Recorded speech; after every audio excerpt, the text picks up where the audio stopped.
Hello, everyone, and welcome to So Very Wrong About Games, a board gaming podcast about board games. I'm your co-host, Mark Bigney, and with me, as always, is my co-host, Michael Walker. How are you doing? Hello. Happy, or at least somber, Truth and Reconciliation Day, as observed today in Canada, is a provincial holiday in some provinces, but not in Ontario. That is why we are hard at work, despite the solemnity of the occasion. I never know how to acknowledge such holidays, because you don't want to say happy. It's not really a happy holiday. Apparently there was some services closed in Kingston today. Yes, some companies have encouraged their workers to stay home, like Queen's canceled their classes, as an example.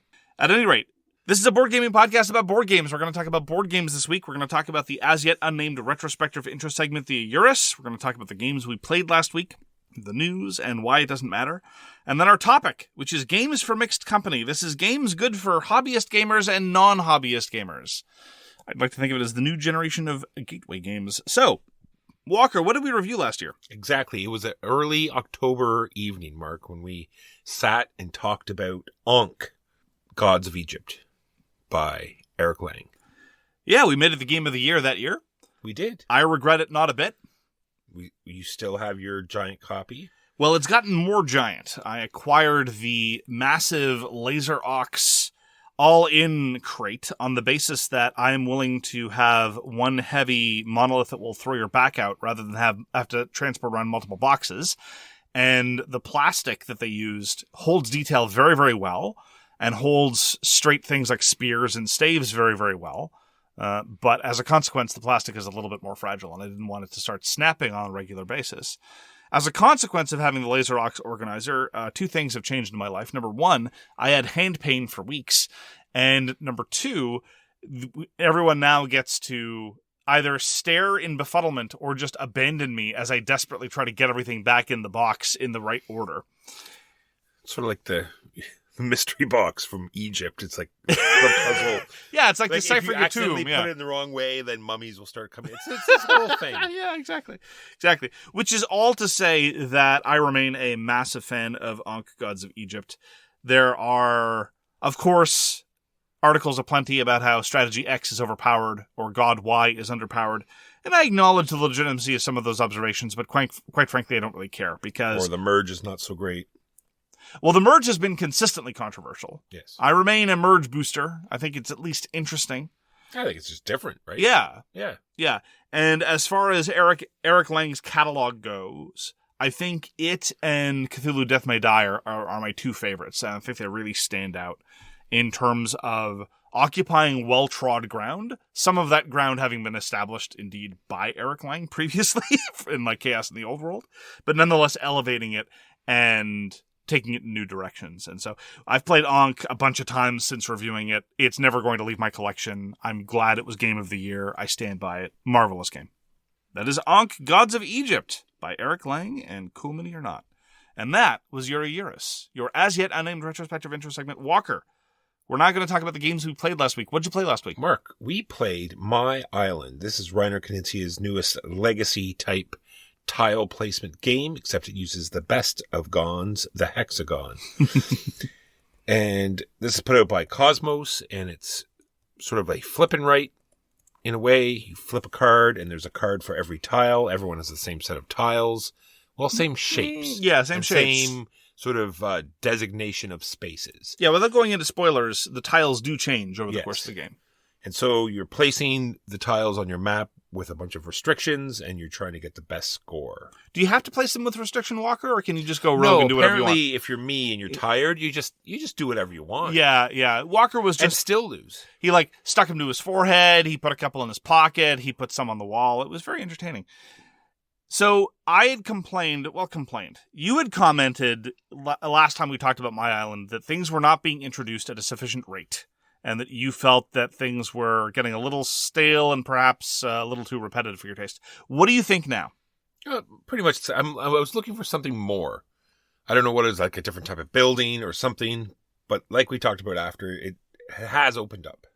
I was waiting for it to do some of the things that I kind of was expecting from My City. So for those of you that don't remember, Walker and I devoured My City in a series of 2-player sessions very early on in the pandemic.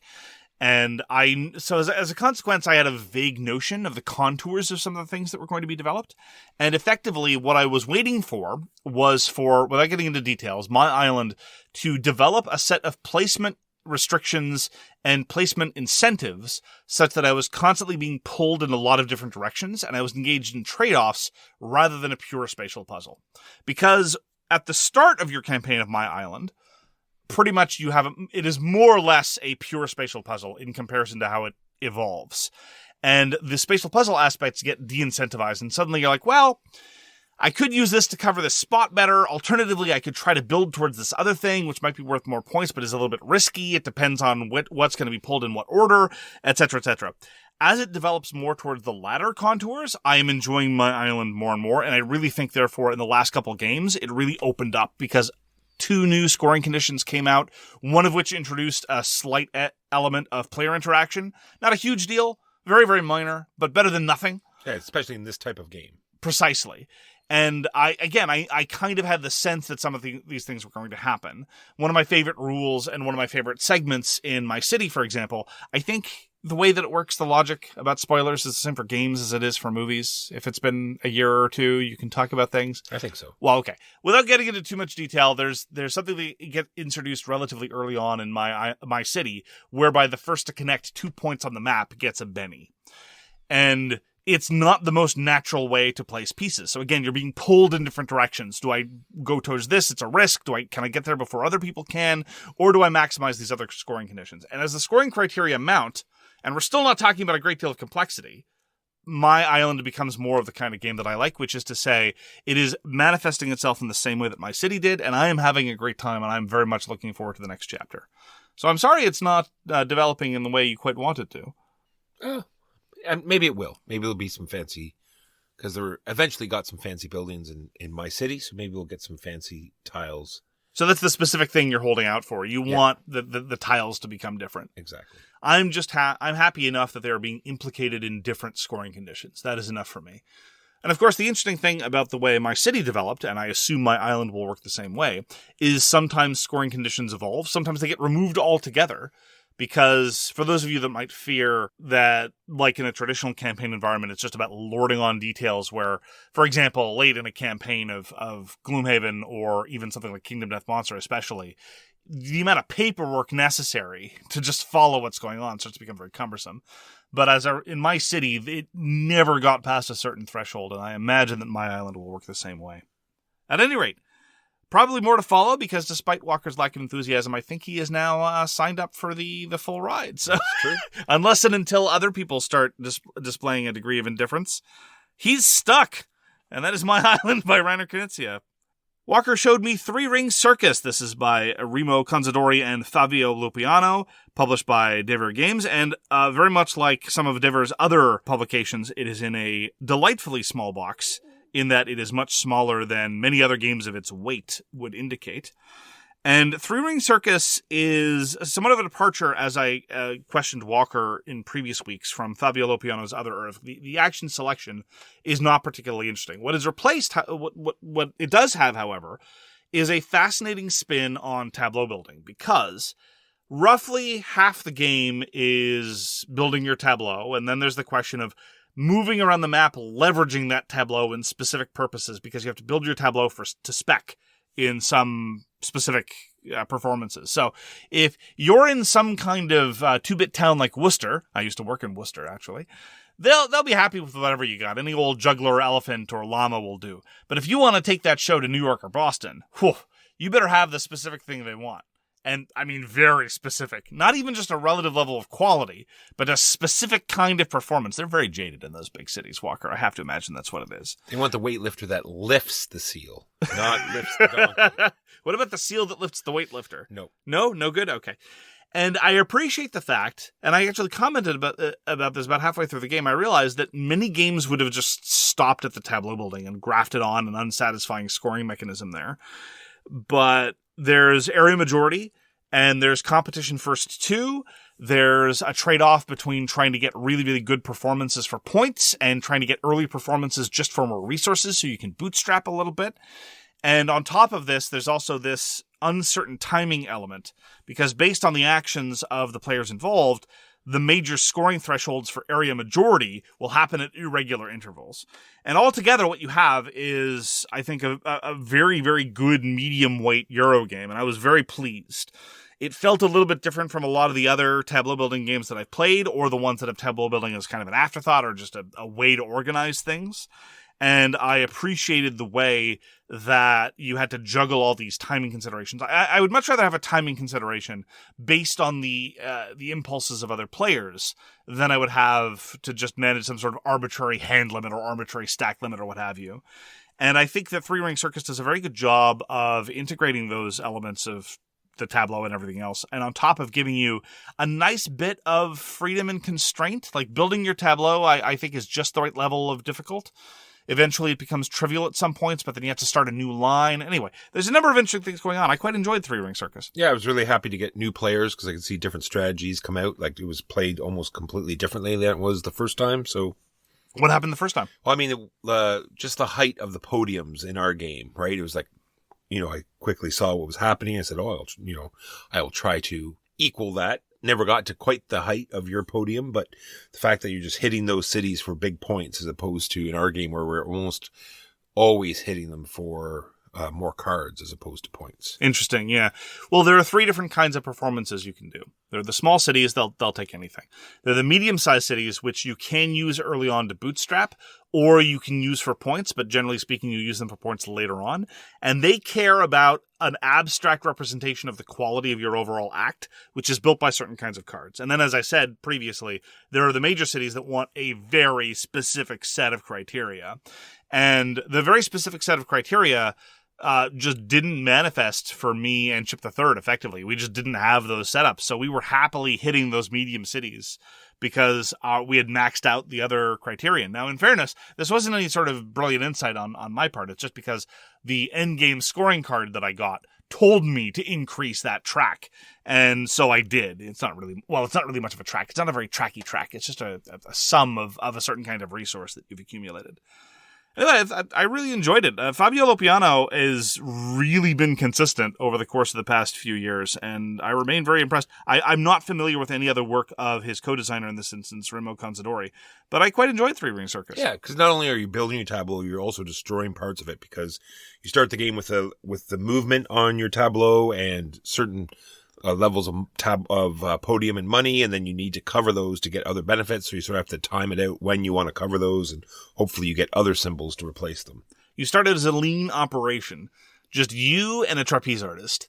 Then the llama starts showing up, and then there's the seal and the aforementioned weightlifter, and it's a whole thing. Yeah, I'm so glad they didn't bog it down with handcuffs, because I can see where the handcuffs could be, right? It's like, you can only use certain rows for, but you can use your whole board unless, the card specifies, it needs to be in this particular row, which is only for the big cities. You have to have cards in a particular row, or the fact that it just lets you slide the cards where they need to go. And right. It doesn't give you some arbitrary cost to do that. Yeah, and similarly, the highest cost cards, although very difficult to play at the early game, very quickly by the mid game become, if you just want them to hit your tableau, become borderline trivial to put out. The key issue is tempo, and again, the tempo is driven by the other players. And I'd much rather have your key resources be your time in terms of a given turn than be like, well, I need to get the crystal, the 3 ducks, and pontoon in order to be able to play this card. It's like, okay, well, I guess I better go fulfill this recipe. And I really appreciated that element. It was, again, by the mid game, I was like, well, I've got all the money I need, but the bigger problem is time. Playing, I don't know if I want to play this card or just pump out more bad performances. And I could really just react to the way that other people are playing in terms of my decisions. And so, yeah, I appreciated it. That is Three Ring Circus by Remo Conzadori and Fabio Lopiano, published by Devir Games. So I got Uprising, Curse of the Last Emperor back to the table. This is because the Game Found project of Titans of the First Age expansion finally came in. And so now, what is Curse of the Last Emperor? It is 10 armies, each with 2 leaders. And so when you pick an army, you choose which of the 2 leaders you're going to get. So there's 20 different starts you can get to the game. This is on top of all the different random cards you're going to get, different opponents, different events every chapter. You are trying to minimize the damage to your homeland while chaos tries to fight towards the Imperial Center, and the Imperial Center tries to fight its way out. You can sort of manipulate the puzzle and have them attack each other, weaken them, and then come in for the kill, or try to protect your settlements if they're going to take it out. They added a bunch of stuff. They're nice enough to send me a blessings deck, which sort of, gives you some benefits. And the other things that the Titan, the first age, bring in are these new druid cards. There's old druid cards that give you benefits. These ones let you finally re-roll some dice. So it sort of breaks up those awful rolls sometimes. And very interesting sort of triggers that get you those gems back. So, in all, still loving Curse of the Last Emperor. Lots to choose from. Lots of interesting things. This is published by Nemesis.Games. Designed by Cornelius Cremin, Pawel, Mazur, and Dirk, Sommer. So to set up a contrast, you have Uprising, Curse of the Last Emperor, which is moderate to rules heavy. You set things up, there's a whole bunch of very, very good-looking standees. I love those standees. They're very much the sort of aesthetic and the materials that I enjoy. And then you do all these things, and then you just do a roll and figure out whether or not you've lost on turn one. Similarly, not anymore. Sure, that's what you say. Similarly, there's Sky Team. We've played a bunch of games of Sky Team this week. Sky Team gives me the exact same vibes as Uprising, except Sky Team gets to get away with it because it's, a 20 to 30 minute game, maybe? Probably less.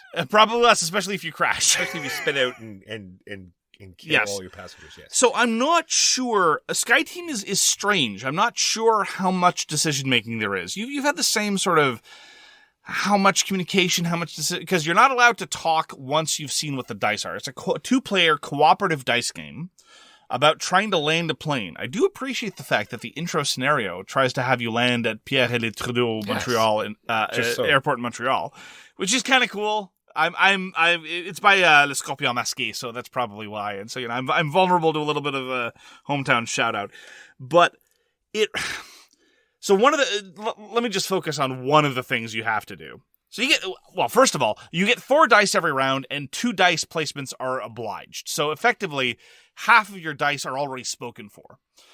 One of them is the overall pitch and yaw of your plane or orientation. And so you have to decide whether, player 1 plays a 4 to the right and player 2 plays a 3 to the left. So as a consequence, the plane is pitched 1 to the right, and you carry that forward going future. So if you have, as what happened in our first round, Mark only rolled 6s. True story. Only rolled 6s. Mm-hmm. Walker, after using the reroll token, the one reroll token we had, could not get a die high enough to prevent us from spinning out of control. Okay, game over. Now, I grant you that is an unusual situation of forced play, but there's a lot of forced play built in to Sky Team.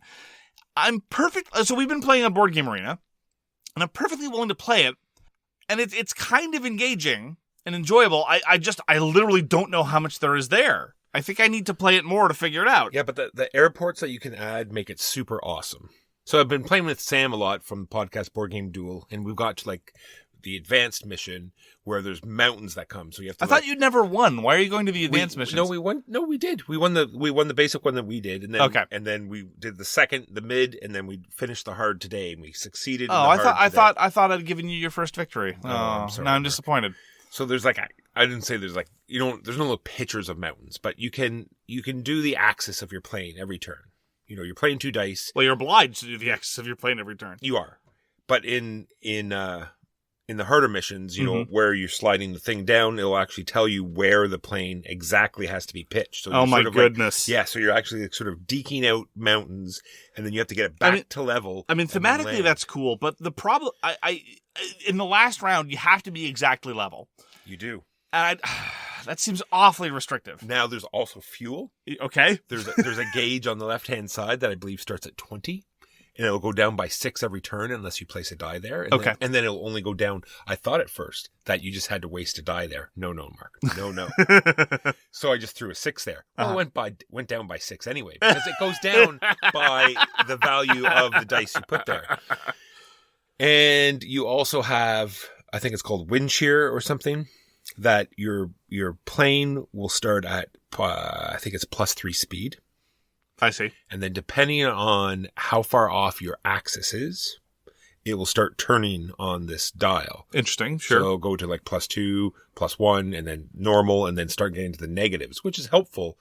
It'll probably start at different spots for different airports, but I find that part helpful because once it finally gets to the negative, that's usually when the game's winding down, and it'll help you get to those low speeds in order for you to land. Because first you want to go fast, and then you want to go slow. Honestly, I think it's the thematic integration that really sells SkyTeam, because in terms of gameplay, I'm pretty sure I would rather play any one of the cooperative dice games by Kane Klenko. He's done a bunch of them. Fuse, for example, was one of them. Fuse is pretty themeless. But he also did the real-time pandemic co-op dice game, which is pretty cute as far as I'm concerned. But there is something cool about having this little gauge that shows the orientation of your plane, and it slides around, and then there are these strips that you slide in. The physicality of the design is evident even from the Board Game Arena module. And I have to imagine that's a non-trivial part of the appeal. Yeah, I have pre-ordered, and I can't wait to try it. I very feel it's going to have that gnar for me, where it's just that much better in person than it is on Board Game Arena. Do you want to hear the real nightmare part of the harder mission? What's that? Is that some of those blocks not only have the axis have to be the right way, but there are black dice on them.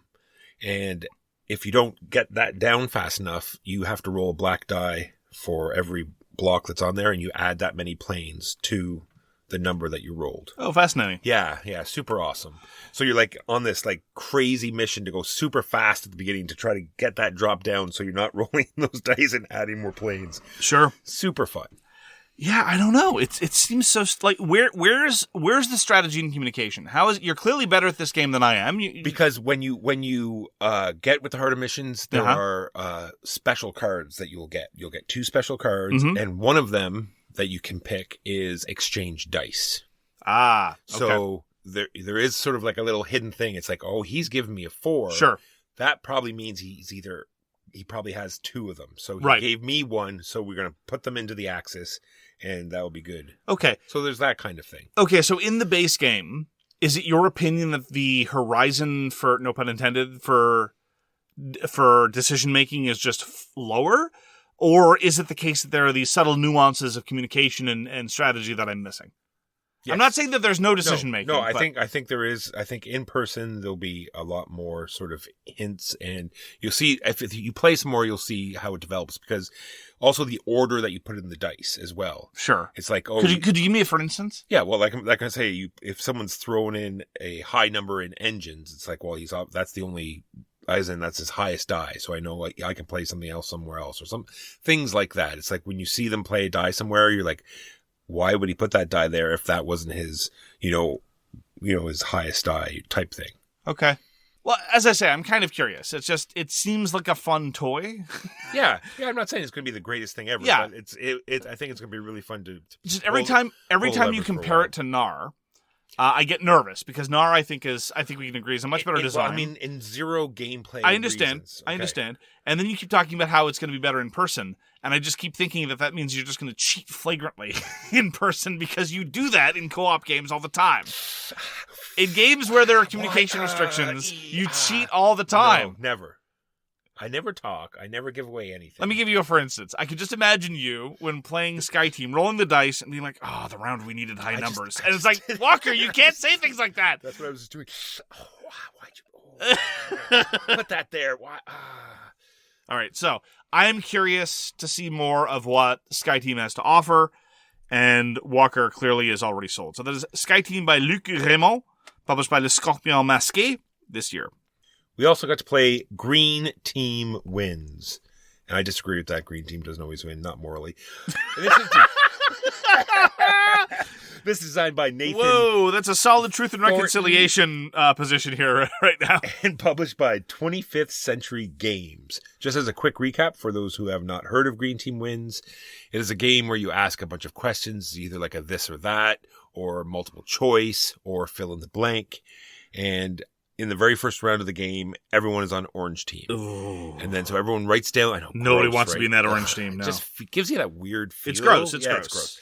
So everyone writes down the answer to the card that you flip up. There are 15 cards. You flip up the card. Everyone writes down their answers, and then everyone turns their answers up. And whatever the people that have the majority that are the same get to turn to green team, and they get 1 point.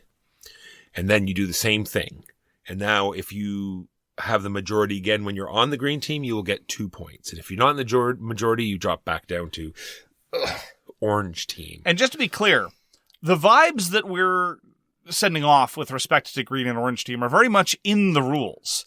The rules are structured in such a way that it is deliberately unfair. And in point of fact, although there are some cases that are borderline ambiguous, most ambiguities are resolved by just repeating like a mantra, green team wins. So, if there's a tie between multiple answers, well, which tie is better representing the green team? That's the right answer. Green team wins. And it's just it's a great shorthand for life, really.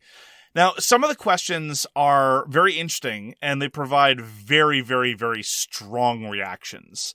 There was one in particular that I recall that people, every once in a while, we'd flip up a card and everyone would have strong opinions, but sometimes something would flip up and a lot of people would be like, ooh, I don't know. And then somebody like, there is one right answer.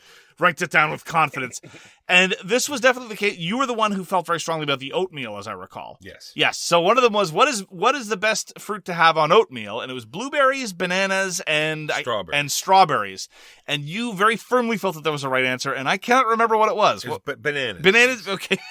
It's just that you have oatmeal for a certain consistency. Okay. And bananas. Some people like textural. Some people like textural contrast. Okay. The only other question that I remember providing very, very, very strong reactions about bananas was what fruit is worst in a fruit salad. That's right. And the answers were melon, blueberry, and banana. And I always answer melon because nobody eats that melon. But apparently banana is regarded as gross. Anyway, we've had a number of interesting discussions about inanities like that and other things. Like there was one. My favorite question, I think, is what is worse? To mistakenly think that there's an extra step going upstairs or mistakenly think that there's an extra step going downstairs. Yeah. And we had a lot of arguments about that one.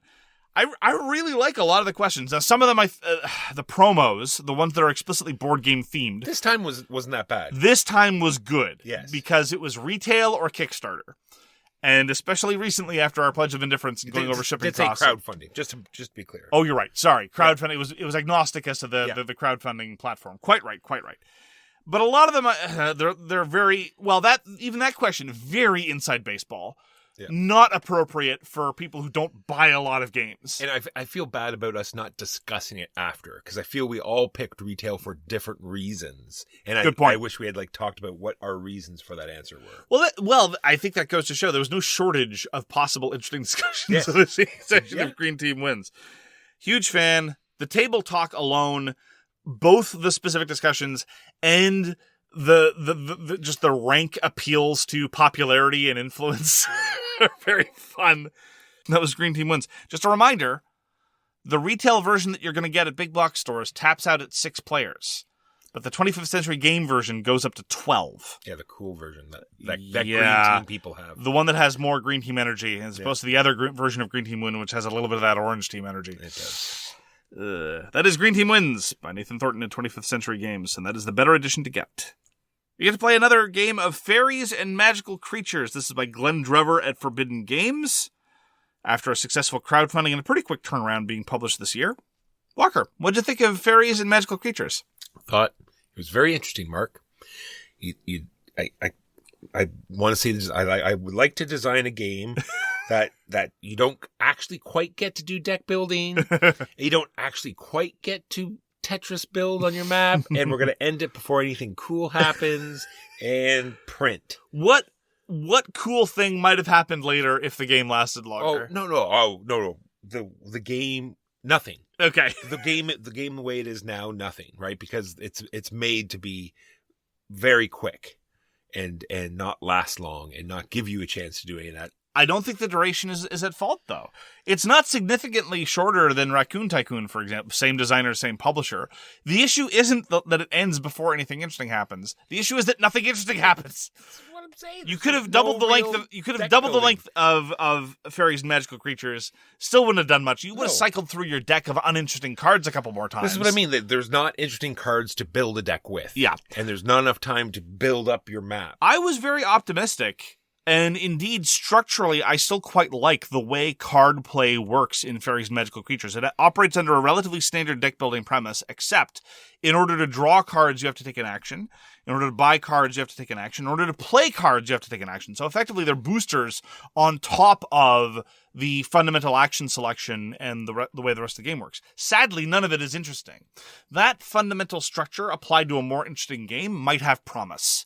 The basic structure of the cards. If the cards were more interesting, and if the rest of the game were more interesting, I think that novel, it's a relatively novel take on deck building. There might be something there, and that's one of the reasons why I was interested. And the awesome part, Mark, that we found, and this is the first time I played. Yeah. So the awesome part is that we got this wrong the first time. The round structure goes counterclockwise. Yes. But everyone choosing and doing things goes the normal clockwise. Yes. Which led to no confusion whatsoever. So I get to take my turn. On my turn, I select an action that everyone follows, and it's a very, very uninspired role selection mechanism where I don't really get particular traction for choosing the action. Everyone follows the action in a clockwise order, and then I pass the current player marker counterclockwise. This confusion is somewhat reminiscent of Almost Innocent. It was worse in Almost Innocent because everything you're doing, you don't know whether you're turning left or right for much of anything. That was my recollection from many of the rounds. Fairies and Magical Creatures, though, we would get confused a solid proportion of the time where we would follow the actions in a counterclockwise order. We would try to have turn pass in a clockwise. It was a whole thing. The other thing I'd just like to mention to pile on, as we have sometimes been justly accused of doing, is that in addition to many of the cards not being particularly interesting, many of the cards have egregious take that elements. And they're all over the map. Like, a card of the same suit, and even of the same picture and the same name, might read a banal effect such as place a cube somewhere in the area majority box, all the way to place a cube in the area majority box and nuke 2 other cubes in the area majority box. Then there was the card that says swap this card with a random card in an opponent's discard pile. That was near the end of the game, but we were all pretty disgusted at that point. I think Huey took the card just so no one would play it. And then just the wording on some of the cards was so like, does this affect my next action? Yes. Is this an action in and on itself? I'll do you one better. Who knows? There's no text in the rulebook about ties. Half of the points come from area majority, or at least a solid proportion of the points come from area majority. No mention is made to what to do in case of scoring ties. This is not what we would call acceptable in a published game. So, in defense of the game, yes, there was 1 point in the game where the action selection actually mattered. That is true, once. There was 2 players that just happened to be without cards, and someone picked everyone gets to play a card. So it's true. So those 2 players didn't get the action, and then we resumed. Everyone just more or less getting the same benefit from every action being selected. That is Fairies and Magical Creatures.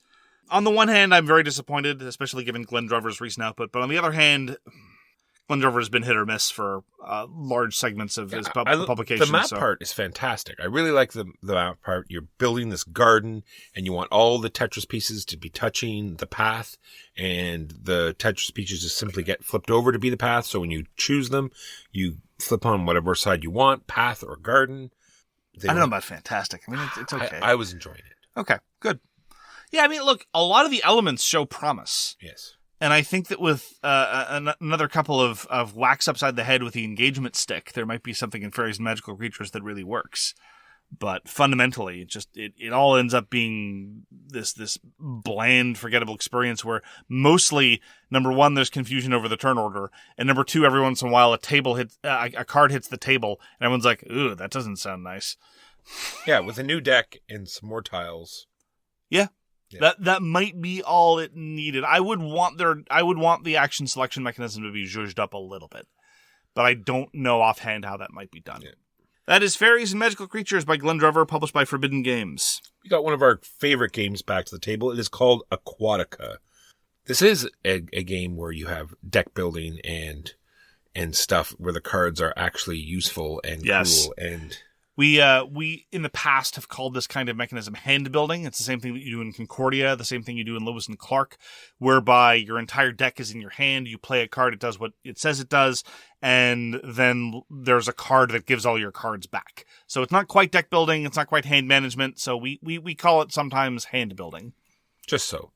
And what you're doing is you're buying these sort of properties or other thin cards, and they nicely slide into your little tableau, and they're all sort of benefits.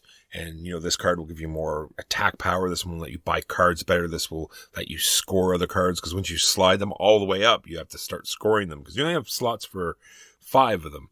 And sometimes they have empty spots, so you have to, maneuver some bonuses to get the card past that blank spot. And then there's all these sort of goals that you're trying to shoot for. First 2 is a huge advantage. Yeah, I always enjoy Aquatica. I really like Aquatica too. The thing that Aquatica does that remains more or less unique in my gaming collection is that you get to do these combo-tastic turns that are enjoyable and fun and impressive and make you feel smart, but don't take very long.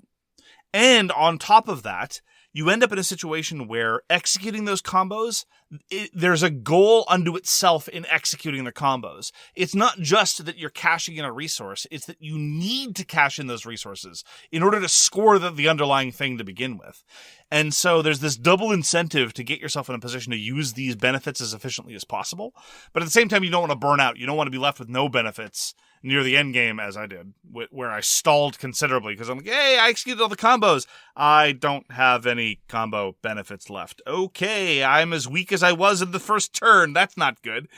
And Aquatica remains precisely in the way that it leverages those combos really, really fascinating. I'm a big fan of Aquatica. This is the first time we've tried it with 5 players, because you can play up to 5 with the expansion. I am leery most of the time of games that increase the player count by virtue of expansions.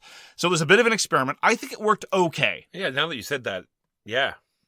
Well, the downtime was a little bit unfortunate, especially on those turns where you're doing nothing other than refreshing your entire hand, right? Yes. If you're just refreshing your entire hand and 2 or 3 of the other 4 players are doing relatively combo-heavy turns, I'm saying it's acceptable, but I'm saying it's just on the side of acceptable. It would not be my preferred configuration. True. The land cards cycle at an amount, and the cards that you get to buy to add to your deck also cycle, so you're sort of always watching at what's happening and what you're going to do on your turn, so it engages you a little bit while it's not your turn. It's true. And you're right to emphasize the cycling. I think the rate at which, most of the time, there are exceptions, but the rate at which the different characters on offer and the different properties on offer cycle through the game is just at the right pace.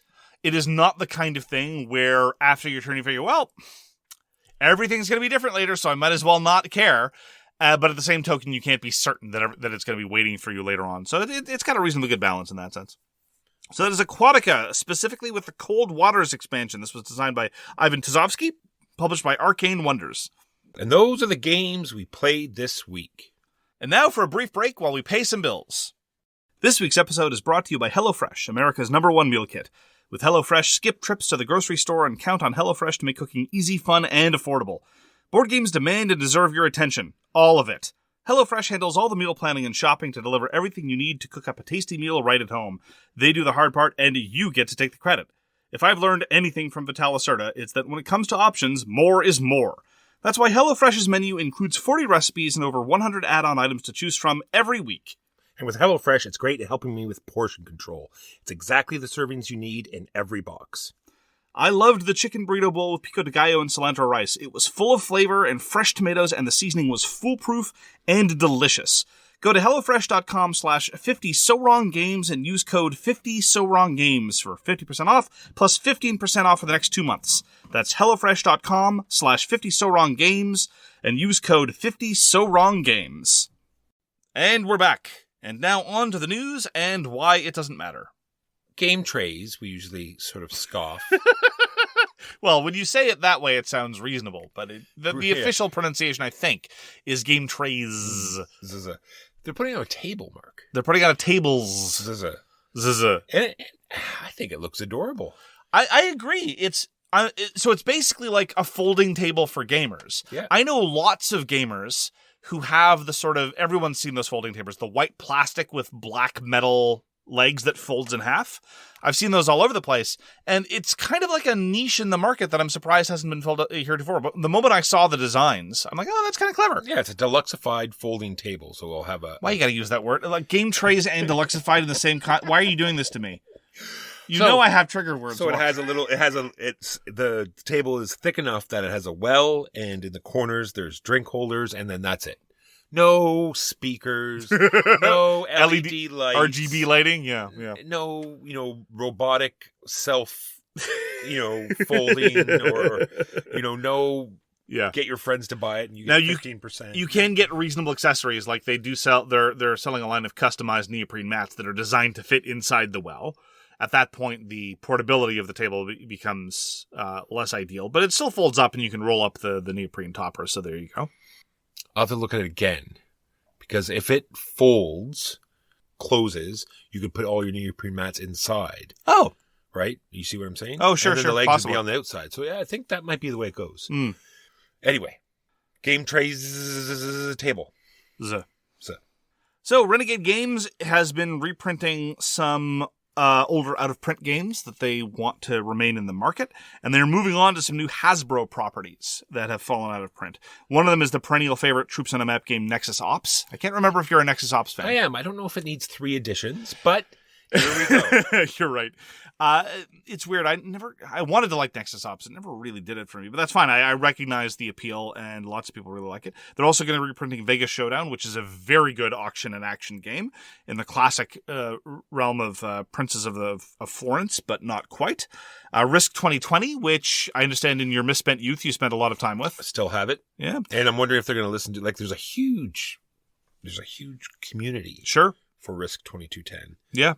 Add-ons, boards, leaders, yeah, extra stuff. So I'm wondering if they add any of that stuff, that would be interesting. Yeah, and Risk Godstorm, which I wanted to be good, but apparently was not. So who knows if they'll be modifying these games? Or... I had that as well. I didn't mind it either. It was fine. Nah.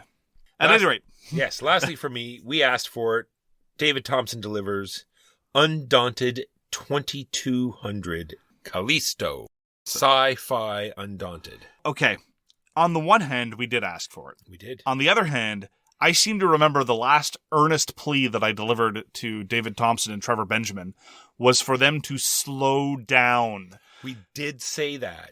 Look, you can have too much of a good thing. I adore all the Undaunted games. We haven't finished Stalingrad, and we've barely played enough of Undaunted Battle of Britain. And I would celebrate it if Trevor Benjamin and David Thompson were like, Mark, we're going to give you 18 months of no new Undaunted properties. For one thing, I know for a fact that they'll publish 3 or 4 brilliant games during that period anyway, let alone more Undaunted games. And I have to say, the one thing that impressed me the most about the announcement was that Roland McDonald, who has done the art for all the previous Undaunted games, which has a very, very characteristic style, and I think very good at rendering these interesting portraits of soldiers of various ethnic backgrounds and a lot of personality in a lot of these portraits. And you know what? Dude can draw a mech, too. It wouldn't necessarily be the thing I would naturally assume. It's like, yeah, you can do a very humanizing portrait of, a sergeant in World War II, and also a pretty good mech. That's Undaunted 2200. Mr. Benjamin and Mr. Thompson, pump the brakes. Finally, we neglected last time to mention that we have a Patreon. If you're interested in supporting us and helping us produce free independent media, you can visit us on patreon.com/swag. We have lots of things, ad-free episodes, bonus episodes. We're back to averaging 1 bonus episode a week. Yeah, Mark does a ton of work. He's got a show called Bloat, a show called Sizzler. We do a bunch of crowdfunding sort of projects. Sorry, that sounds like we're doing crowdfunding. We cover a bunch of crowdfunding in our projects. Pledge of Indifference. Walker contributes greatly to that as well as the video content. And if you pledge at a commissioner over level, you get to boss us around and get some free games. And I'll be sending out 6 new games tomorrow as I go to upstate New York. So check us out if you're interested in supporting us. And honestly, and I just want to emphasize this, if you don't, that's fine too. Exactly. And that is the news and why it doesn't matter. On to our topic this week, which is games for mixed company.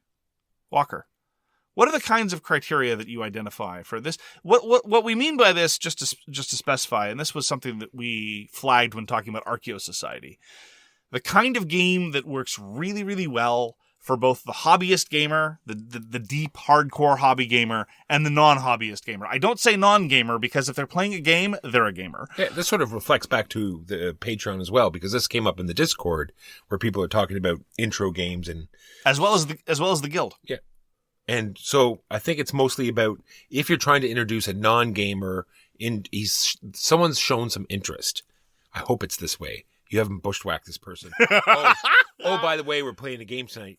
Yeah, don't do that. No. Someone's shown interest repeatedly and said, hey, I want to play that. And or in the situation that I find myself more frequently in, you're in, and this is why I use the term mixed company half as a joke.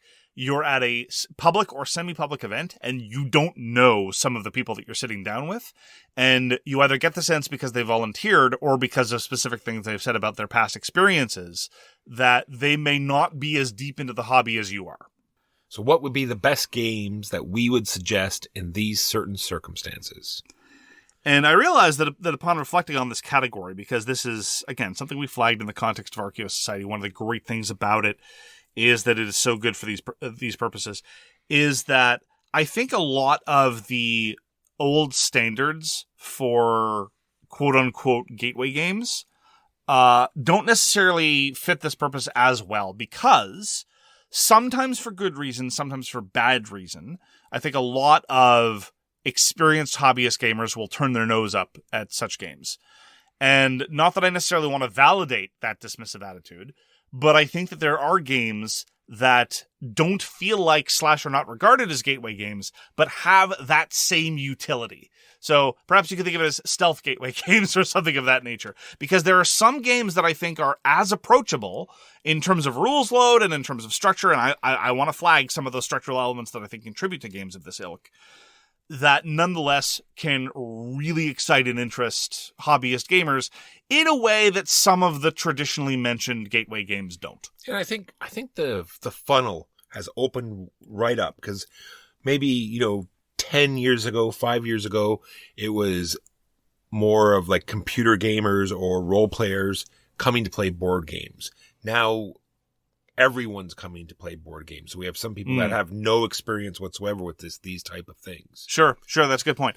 Although it's truly rare that, and again, just to stress that I don't want gamer to become a loaded term, truly seldom is it the case that somebody has no experience with tabletop gaming at all, right? I mean, from Yahtzee to Uno and all manner of other stuff, or maybe they played D&D once or what have you. I mean, we all have some familiarity with it. I don't like the idea that unless you've played something that reaches someone's criterion of being a hobbyist game, that means that you haven't really played board games. I mean, they're all of a piece. Want to flatten these kinds of distinctions. All right, so what are some of the things you look for in such designs, Walker? Usually something that is just one mechanism, something that starts very quickly. It's like you upend the box and everything almost falls into place. Very short rules. You do not want to lose them. You want to overwhelm them. You want to get right into playing the game. Yes. There are, however, I think some of the games that I really like in this category do a good job of using or showing what I might call like core hobbyist mechanisms. So not necessarily just so that this individual could then be recommended other games that leverage the same kind of thing, but also because, again, it's a way of maintaining the interest and excitement of your more experienced hobbyist gamer. And so I'm specifically, to mention some specifics, I think of It's a Wonderful World, which is a very, very approachable game rules-wise, but it shows both drafting and some surprisingly subtle timing considerations. I would feel as though the number of unique cards might be a little overwhelming, but yes. Well, but the thing is that structurally they're all the same. It's not like you have a whole bunch of... The only part... For someone who knows games, yes, they are all very structurally the same. The only part that's intimidating about It's a Wonderful World is the endgame scoring conditions. That's pretty much it. I've had great success showing It's a Wonderful World to people who have no hobbyist experience whatsoever. I don't know what people you're worrying about. Have a little faith, Walker. Okay, I'll just say yes to everything you say from now on then. Yeah, good boy. Okay. I think they should be light on luck. Really? Just because, like light. I didn't say no luck, but just light. You don't want the person to feel as though they have no decision space. They have, no matter what they do, it doesn't really matter because it's just going to be random anyway. I mean, I'd be more concerned about the hobbyist gamer than the non-hobbyist gamer in that context, because those are the kinds of considerations that frankly, it's more like, hardcore geeks like us would pay attention to. I mean, everyone likes rolling dice. Dice are fun, Walker. It's true. Like the one game in particular that I've also had great success with is Winner's Circle, which is a horse racing game by Reiner Knizia, where indeed there's a lot of dice rolling. I mean, Knizia does dice well, and frequently it's the case that there is less luck than you might immediately assume. Like, there's a lot of people in our hobby that automatically assume that anything with any dice is worthless and ought not to be played. That is not a perception that I share even remotely. And although I share your notion that there can be too much, I don't know if, I mean, seldom are there purely deterministic games that I think work well in this category. I mean, Through the Desert might be an exception. I've had great success playing Through the Desert with non-hobbyists, and it's more or less entirely deterministic after the initial game's been set up. But sometimes cooperative games are a good bet. You're all sort of on the same team. There's no hard feelings right off the beginning. You're all sort of working towards a single goal, which is another point I have here as well. Make sure the games have a clear goal. Yes. Make sure the players know exactly what they need to do. Yes, absolutely. I think that dovetails nicely with your idea that there shouldn't be a profusion of different mechanisms. And this is true, I think, even regardless of the overall level of complexity. Like, if sometimes you can have multiple mechanisms, but the game is simpler, but I think that oftentimes we put it through the filter or the lens of a hobbyist gamer that can deal with multiple different things and trade-offs of that nature. I mean, almost every good game, I would argue, involves trade-offs in terms of making choices. But if it's funneled all through a single lens, I think that can make things a lot easier for non-hobbyist gamers. I think a good example of a co-op game, although, again, you may disagree with me, you may think it's too complicated, that's great for both hobbyists and non-hobbyists, is The Crew. Because a lot of people are familiar with the fundamental structures of trick-taking. And even if they're not, once they get over that hurdle, then it's a great outlet for others. I agree. Especially with that part, because if you teach them trick-taking, then you have a much bigger catalog that you can reach into. I'm a little bit concerned, though, at the number of people I've heard that have expressed disdain for cooperative games in general. I mean, I understand. I keep encountering people who are like, I just don't really like co-ops. And the reasons they give tend to vary. Some of them sound like they don't want to come right out and say it. I want to win. That is sometimes, in my more cynical moments, my suspicion, but I didn't want to just come out and say it. Yeah, I know. That's why I took the bullet for you. Thanks, Walker. I appreciate it. Trivia games are very good. One in particular, Wits and Wagers, is a fantastic introduction game because you don't even need to know the trivia. You just need to have faith in someone that knows the trivia. You have to look in their eye and see the confidence in the answers they give, and then you get to bet on their answers instead of yours. I do not like Wits and Wagers. And I fear that Wits and Wagers falls into that category of it's sufficiently mass market, it's sufficiently billed as a standard intro game. I think it might fall into that category of more and more hobbyist gamers not really feeling. Now, I just may be projecting based on my own lack of enthusiasm for it. But it also falls into another serious problem I think that the hobby has. And this is something that I think game planners and game suggestions need to take into account, even though it's illegitimate. People look down on party games. Some people have a dismissive attitudes towards all party games. And the goal that I have when trying to craft a list like this of, games that they can truly bring in the hobbyist and the non-hobbyist together is ones that avoid some of these perhaps unjustified stereotypes that cause hobbyist gamers to think that they're slumming it for the sake of somebody else, right? When everyone's playing a game of, generally speaking, in my experience, if it's something like Winner's Circle, something like Through the Desert, something like It's a Wonderful World, even though you think it might be too complicated, the hobbyists think that they're just playing a game, and the non-hobbyists think they're just playing a game, as opposed to sometimes if you pull out a co-op, sometimes if you pull out a party game, I'm not validating these prejudices. I'm merely pointing them out. Now, there's some games there's there's some party games that I feel are distinctly designed to be played with a group that knows each other. Yes. These are the type of games that you do not probably want to introduce. So I'm specifically talking about Green Team Wins and Fun Facts. Yes. So these are games that sort of rely on you knowing what the other people are going to guess or you know, things that you've done together or a history. Yes. And I just don't think they work out that well. I'm also nervous about a lot of party games that require performance. Like, people talk about Time's Up / Celebrities / whatever. And yeah, I've got nothing against those. And indeed, in addition to the fact that some people would think, oh, you know, it's just a party game.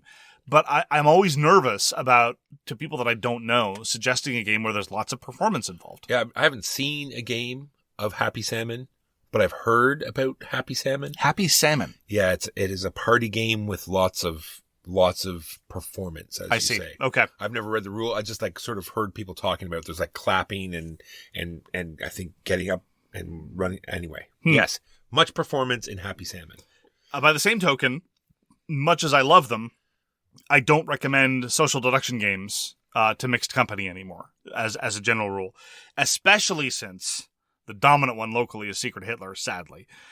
There is, however, one negotiation game that I do think can fit the bill, and that is Corporate America. I can't remember if you've ever played Corporate America. I don't think I've ever suggested it to you, just because I know how little you enjoy negotiation games. It is sufficiently structured, and it is sufficiently staggered, such that, number one, it is clear what you're negotiating over, and number two, it's not as though there's a significant first mover advantage like there would be in a lot of the other cube pushers and negotiation games that you don't like.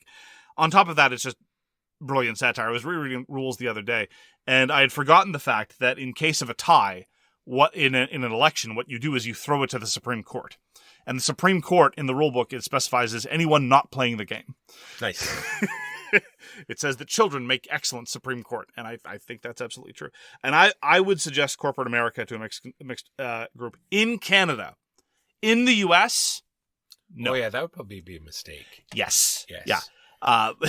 Yes, because I just couldn't know for certain. Someone might get offended by some elements of the political satire, and you know, it's a downer. I meant to bring this up, like the games I was talking about with the Green Team Wins and the Fun Facts. Is Wavelength? It's been so many years since I've got to play it. I've sort of forgotten. I know it has. Yeah, Wavelength might be tricky because it does feed into the next thing I'm going to add is a game with a gimmick. Right? It really pulls the table together, which, you know, Wavelength has. Things like Santorini that look fantastic. And, and they're very easy to play, right? It's, you know, build a building, move your guy, get to the top of the building. Yes. Nice, simple, looks fantastic, brings people around to look. Junk art, I also put in this. Maybe, you know, dexterity games are very sort of divisive. But, yeah, they are. But, you know, you can always, junk art is something you can game master, right? Because there are X number of mini games, and then you could just say, yeah, and that's our third mini game, and we're done. Absolutely. Yeah, okay, so junk art is an interesting case. I adore junk art. It's great. It fulfills many of the same purposes and many of the same utilities as this category of game. I've been thinking about it more, though, and number one, there's a substantial proportion of the population that doesn't enjoy dexterity games. Number two, there's a substantial proportion of the population that doesn't enjoy dexterity games specifically for reasons of accessibility. And I wonder, in all sincerity, this is just an open question, have I alienated people with mild palsies, with mild mobility issues, because of my constant talking about dexterity games in in-person context, or even in the context of this podcast? If so, that's been completely unintentional, and I've been trying to reevaluate that. And on top of that, some of my favorite levels in junk art are real-time levels. And real-time dexterity, we start getting to a very narrow niche, because a lot of people really hate real-time games. I think that one of the things that you really want for games of this ilk is an absence of stress. Is, the decisions can be pointed, but not necessarily an internalized agony. Like, for example... So Jenga Maker right out. For Science, brilliant game, right out. Paku, right out. Yeah. When you brought up this topic, I thought for sure this was just an excuse to talk about Paku. No, more. It's actually, part of this is because I've been thinking about how a lot of these games that I adore and will suggest in many different contexts are maybe not as well suited for a lot of other. So, for example, we don't spend a lot of time gaming with people who look down their nose at party games or dexterity games. We're very blessed in that most of even the hardcore hobbyists that we know are more than happy to recognize that this is fundamentally a toy-driven hobby and that let's play with a new toy. That's great. There are lots of people who are not similarly blessed, and there are people that we know, and I've been thinking about them, that I never play games with, in part because I tend to emphasize on public events the ones that lean towards this. Your dungeon scrawlers, your paku-pakus, your things like that. And maybe that's okay, but for people who are obliged to think about different setups, I'm thinking things more like Winter Circle Through the Desert, Whale Riders, It's a Wonderful World, Planet Unknown, Archaeo Society, stuff like that. A little less toyetic, a little less sort of a party atmosphere, but you can have a lot of fun even without a party atmosphere, is basically what I'm getting to. Anyway, one of the things, though, that I think, Archaeo, I think there's a reason why Ethno/Archaeo Society was one of the first games that we thought of in this paradigm, is because, as you said, there's kind of two mechanisms, really. There's the area majority / the set building, and then there's the scoring in terms of the tableau in front of you. But you have very simple turn options. I think this is one of the keys. You can't be like, player draw. It can't be like, well, you do this, and then you do one of the following two things. That's already starting to push it. Ethnos is really little to no downtime and flexible player count, right? You're setting up and you've got 4 people around you. A couple of other people show up and say, hey, can I join? The best answer is always yes. And not all of the games that I think of this, but, games like Planet Unknown, Through the Desert, Whale Riders, those are relatively high. They go to 5 or 6. It's a Wonderful World goes all the way up to 7, which is great. So there are lots of really good 4-player games. I'm thinking of things like Quest for El Dorado, Iwari, stuff like that. Yeah, I would happily introduce games like that to unknowns. I might have to walk them through it, but yeah. I've had success. It's a bit on the heavier end. Things like Quest for El Dorado and Iwari are definitely on the heavier end, but I've had success. What can I say? I've Push Your Luck, I think, is a good mechanism. Ooh, as well. Yeah. So I have Martian Dice and Can't Stop as 2 examples of Push Your Luck games that always work very well. I love Martian Dice. Which that's the one with the cows, right? Yes, cows, chickens, and humans.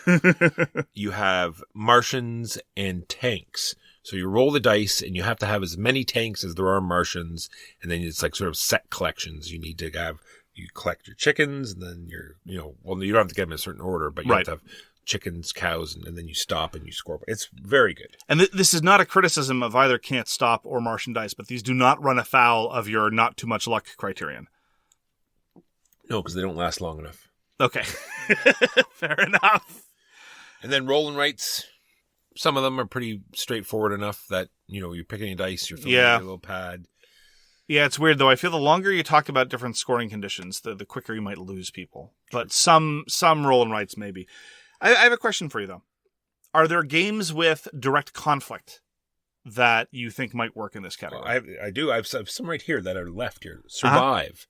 I've only played Survive a couple of times. Yeah. And Survive is a really good type of game for that. It's You're right. Like, you're attacking people. Yes. It's fun, and it's very, one of those things like a gimmicky type thing. Yep.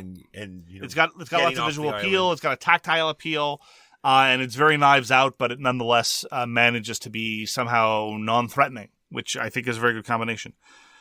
I think that's an excellent suggestion. The only ones that I could come up with I don't think are quite simple enough for the category that I'm thinking of. They're kind of on the cusp. They're a little bit too complicated. And the couple that I came up with are Scythe and Quantum. They're just a couple steps past. Quantum, not because of the core rules, but just because in order to play Quantum competently, you have to start triggering a whole bunch of different special abilities from ships. And if you have to give somebody a reference sheet to summarize the 6 different special abilities, I think that's too far. Yeah, I only have 2 other games here. Telestrations, always loved it. And Splendor. I think drawing is like the dexterity limitation, but like on steroids. Yeah, but that's part of the game, is how badly people draw, right? That's what is leads to the story. It's like it's what you want in these games, is the memorable moments, right? Where you flip up the page and everyone looks at what you had to look at. Yeah. And this is the picture I got. I had to guess what this was. Let me ask a sincere question. I said spaghetti massacre, and that's where our word deviated. Let me ask a sincere question. I completely believe that in almost everyone of our even passing acquaintance, something like that is great times. But what are the odds that for the wrong person, who is either very self-conscious about how they draw for whatever reason, could end up with a very bad experience and just react very badly to that kind of environment where everyone's expected to be like, look how terrible we are all at this thing. Let us all laugh at how bad we draw. I don't know. I really don't know. Unless you like get a bad group, like you went to like the Artists Guild and they all like drew immaculately and you were the one person, because there's going to be at least in a group of 5, there's going to be at least 3 people who are terrible. Sure. I will be one of them. Well, let me I don't like telestrations because it is not that out of some sort of competitive endeavor. I hate drawing. I loathe it. I have no desire to attempt to represent anything through picture. Part of that is no doubt informed by how bad I think I am at it. But I don't think that exhausts it. There are lots of things that I do really badly that I enjoy. Drawing is not one of them. And if I were in a group of people that I didn't know, and the only available offering was Telestration, or someone suggested Telestrations and there were like 2 or 3 enthusiastic seconders, and I felt that was what was going to happen, I don't know how I'd react, frankly. And I'm experienced in the hobby, and I'm confident enough to know that there are groups that I fit into nicely. But if I were not experienced in the hobby and I just walked in out of nowhere, I don't know how I'd react. I'm sincerely wondering here. I'm not saying that it's a bad call. I just don't know. I've been trying to evaluate my blind spots in terms of dexterity games in particular, and I don't know if drawing games are under the same context. Very much in the same way that you've made me reevaluate some of my thoughts about negotiation games, for what it's worth. True. And what do you think about Splendor? I try not to think of Splendor. Gotcha. Splendor, I think, is a great example of the category. Lots of hobbyists like Splendor. Splendor is a good bootstrapper for things like set collection, and it's very, very approachable. And it's got a lovely tactile element with the heavy chips. When we were talking about Telestrations, it made me think of another game that I played the same day that I played Telestrations, because it was a great game of Telestrations, and then we played a game called Monikers. But I'm wondering if that would fall into the same sort of, green team and fun facts, where it works better with a group that plays together. Yeah, Monikers is the commercial version of Celebrity, and I love everything that company does, honestly. They've given us lots of review copies, and I thoroughly enjoy. I mean, the most recent, they did Wavelength, and they've done Fuzzies. They did Lacuna, for example. Fabulous group of games, and I would happily play Monikers, but again, you're expected to perform. Yes. And I wonder if I'm just being unusually sensitive to perhaps what might only occur 1% of the time. If you know anything about the people involved, even after like 5 minutes of conversation, I'm sure it'll be fine, and most people have the necessary judgment. I just don't know how many people get alienated, how many people have been driven out, how many people have left with bad feelings because of certain kinds of party games and certain kinds of dexterity games. I genuinely don't know. Yeah, was that $1 Million Script? Then there are ones that really require performance, like actual role playing, and that can be very stressful. Yes. Yeah, like I love Durance. Durance, I think, is a brilliant game. It's the game masterless tabletop role. I would never suggest Durance to a bunch of randos. It's like, hey, let's all do a role playing game about power, compromise, and prison. Yeah, death. Yeah, I think this was a very interesting discussion, Walker. Thank you for your thoughts, and I always appreciate it when we come at a topic from we agree with the parameters, but we end up at very different positions. I hope it is illuminating. And that's going to do it for this week. Thank you very, very much for joining us for So Very Wrong About Games. If you'd like to get in touch with us, you can find all our contact information at sowronggames.com/contact. sowronggames.com should be your homepage. It's my homepage. And just as a note, by the way, for listeners at home, it is appropriate to applaud. We will not be offended. Peace! You've been listening to So Very Wrong About Games, produced by Michael Walker and edited by Mark Bickey. Special thanks goes to What Does It Eat for generously allowing us to use their most excellent song, FOS, as our theme. You can find them at whatdoesiteat.com. You can reach us by email at soverywrongaboutgames@gmail.com or on Twitter at SoWrongGames. Thanks very much, see you next time, and always, try to be right, but remember you are so very wrong.